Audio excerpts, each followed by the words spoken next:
Malgré avoir été privé des services de Google, Huawei continue de sortir des smartphones intéressants et essaie de garder une place dans ce monde des mobiles très rivalisé. Fort de ses compétences, l'entreprise chinoise partage encore l'opinion publique de par l'originalité et l'efficacité apportées à leurs produits. Alors, que peut-on penser des smartphones Huawei de nos jours? Valent-ils la peine qu'on s'y intéresse encore? Salut, c'est Ced et aujourd'hui je teste le Huawei Nova 9.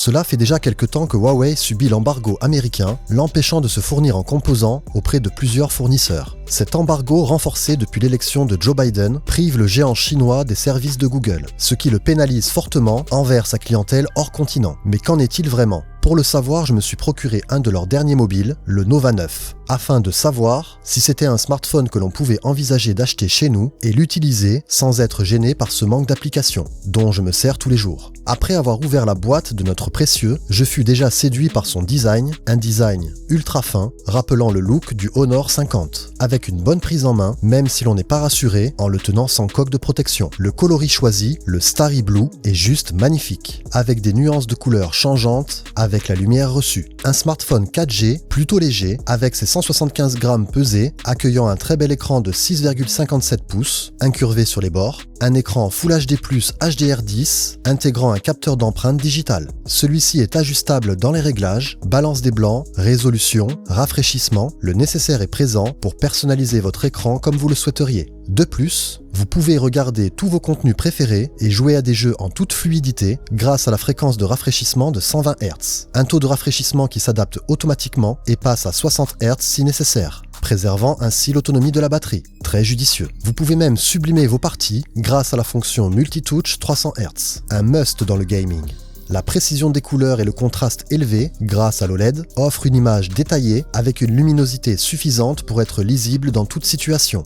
Côté caméra, Huawei propose quelque chose de plutôt sérieux pour un appareil de cette gamme de prix. On retrouve 4 capteurs photo, le principal, l'Ultra Vision de 50 mégapixels, un ultra grand angle, un pour la profondeur et un pour la macro. Le rendu obtenu est plutôt satisfaisant dans l'ensemble. Optimisé par le moteur Huawei XD Fusion Engine, cela permet de traiter rapidement les informations et d'ajouter à chaque photo une qualité d'image optimale de jour comme de nuit. Et dans la réalité, c'est plutôt confirmé. Le résultat est là, par contre plus décevant sur les objectifs ultra grand angle et les autres. De parfaites conditions seront nécessaires pour obtenir un résultat convenable. La caméra frontale de 32 mégapixels fait le taf, mais sans superflu. Pour la vidéo, on a la possibilité de filmer en 4K en 30 images par seconde, et cela sur les caméras avant et arrière. Pratique pour vlogger par exemple. Vous avez également une stabilisation optique proposée sur le capteur principal et logiciel sur les autres. Même si l'on préférera une stabilisation optique sur tous les objectifs, la logicielle s'en sort plutôt bien, à condition de ne pas la confondre avec une stabilisation de caméra d'action bien sûr. Dans cette application photo, on retrouve plusieurs modes disponibles, tels que le mode photo et vidéo bien entendu, mais également un mode portrait, un mode nuit appelé cliché nocturne, un mode vlog qui vous permet de faire du multicam en jouant avec les objectifs de votre appareil. Un mode plutôt sympa. Et vous avez encore toute une liste d'options proposées à tester. De quoi faire. Côté autonomie, le Huawei Nova 9 dispose d'une grande batterie de 4300 mAh,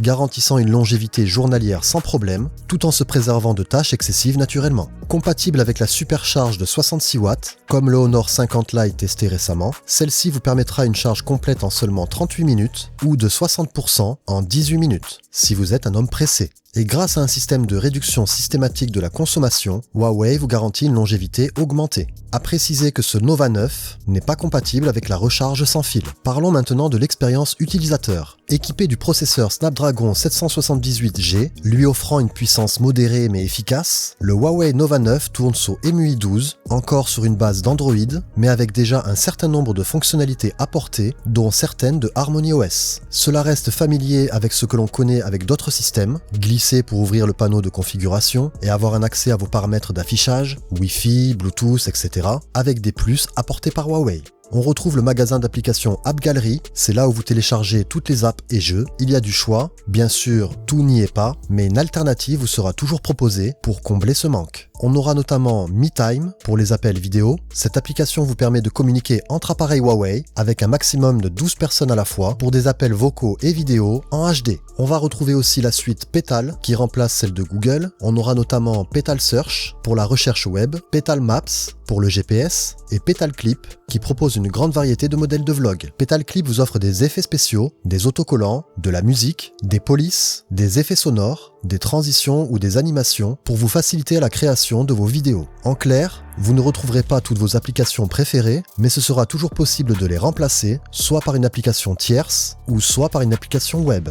Et pour les bidouilleurs, vous pouvez toujours les installer via des liens APK, sous réserve de savoir ce que l'on fait. Les applications que je n'ai pas pu installer sont celles nécessitant de se connecter au service de Google. Mais encore une fois, cela reste possible apparemment, mais pas forcément conseillé. Ce sera à vous de voir et à vous de faire la manip, donc à voir. Il y aura toujours une solution, je n'en doute pas. Le nouveau système de fichiers vous permet d'accéder instantanément à tous vos documents ou vos photos, et cela même via votre ordinateur portable Huawei, avec la fonction mirroring très performante, optimisée par l'écosystème. Vous pouvez ainsi ouvrir et visualiser vos documents, le tout sans utiliser le moindre câble. Au niveau de l'audio, on retrouve un unique haut-parleur sur ce Huawei Nova 9. Le son restitué par ce dernier n'est pas mauvais, mais le manque d'un second se fait vraiment ressentir, surtout lors de sessions de jeu ou si vous décidez de regarder un film. Sinon, casque oblige. À préciser qu'il n'y a pas de prise jack sur ce smartphone. Concernant le prix et les disponibilités, le Huawei Nova 9 est proposé actuellement au tarif de 449,99 € sur le site de Huawei,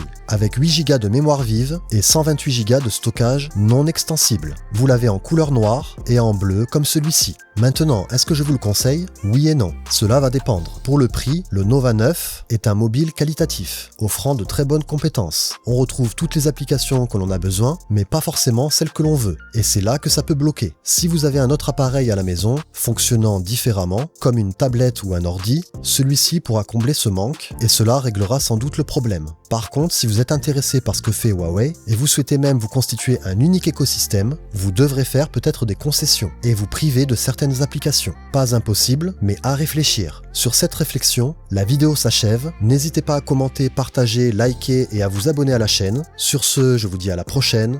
Bye!